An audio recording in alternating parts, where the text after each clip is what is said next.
The Parliament this year, for me, has been a radical, it's been a radical shift. There's a radical shift going on here, and the reason for that, as far as I can see, is that the divine feminine is rising.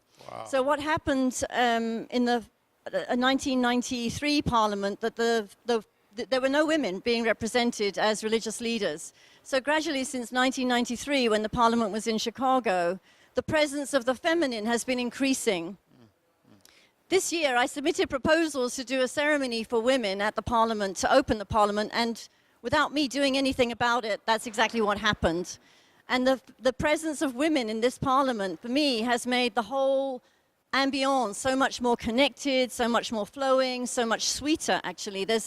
For me, in this Parliament, there's a sense of people really, really coming together in a harmonious way, more than I've experienced before. And that could also be a reflection of my consciousness, that I'm in a more evolved state at this point, but I also think that it's something that's just happening as part of our evolution, as the divine feminine is making her presence felt in all aspects of life, but specifically where she needs to be represented in this arena of religion, because it's been so male-dominated for 5,000 years. So now that presence of the feminine is coming forward, and hallelujah, praise the goddess. Can you say something about the divine feminine next year, August? Sure.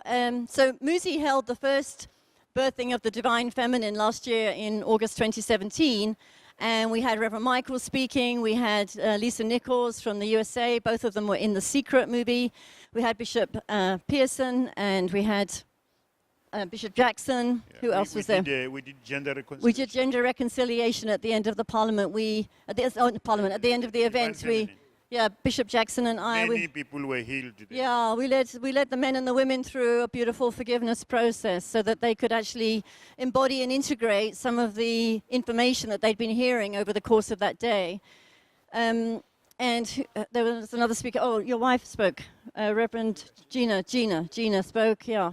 So it was and Dr. Thabo, that's right. And Dr. Thabo is coming again. Yeah, Dr. Thabo is from Zimbabwe, and she lives in Toronto, and she flew out there for the Parliament. So what happened there, I think, was a huge awakening, because most of the people that were there were from the black communities and from the traditional Christian communities in South Africa. So for them to even to get to a conference like that took a lot of courage, because they had probably never even heard of the divine feminine. They knew Musi, they were on Musi's mailing list, they knew that Musi produces really fabulous events, and he's very generous in when he produces events. And several thousand came, but they were shocked. They were shocked, because the message that was coming forward was really promoting the idea of the divine feminine as the next wave of our evolutionary journey. And for many of them, this is what I'm guessing, surmising, they had never considered it as an option, as a possibility, that the divine feminine could even be discussed in a religious context. But the religion has been so dominated by the patriarchal mythology that it would be really difficult for most people in that audience to think outside of that. But the women really responded. That's what I noticed. The women in the audience were loving it, and the men were probably quite threatened by it, and would require for them a lot of adjustment of their attitudes towards women, towards religion, towards God. So Musi, God bless him, is continuing with that transformational process next year in August 2019. So we'll see how the divine feminine now begins to show her face more fully. Thank you.